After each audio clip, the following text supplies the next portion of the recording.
બનાસકાંઠા જિલ્લા એલસીબી પોલીસે બસમાંથી દારૂ ઝડપી પાડ્યો હોવાનું સામે આવ્યું છે. તો પોલીસે જિલ્લાના પાલનપુર તાલુકાના ખેમાણા ટોલ નાકા નજીક લક્ઝરી બસમાંથી દારૂ ઝડપી પાડ્યો હતો, જેમાં બિકાનેરથી અમદાવાદ જતી લક્ઝરી બસમાંથી 2 લાખથી વધુનો દારૂ ઝડપી કાયદેસરની કાર્યવાહી હાથ ધરી હતી.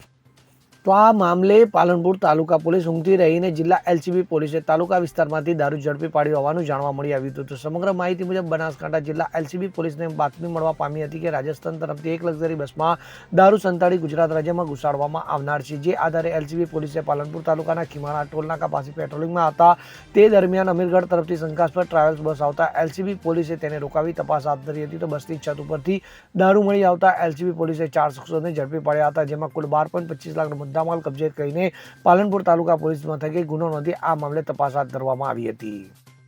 Bureau report CN24 news. હવે જુઓ દેશ દુનિયાની તમામ ખબરો તમારી આંગળીના ટેરવે. ઉઠાવો મોબાઈલ અને Google Play Store પરથી ડાઉનલોડ કરો અમારી CN24 ન્યૂઝ મોબાઈલ એપ.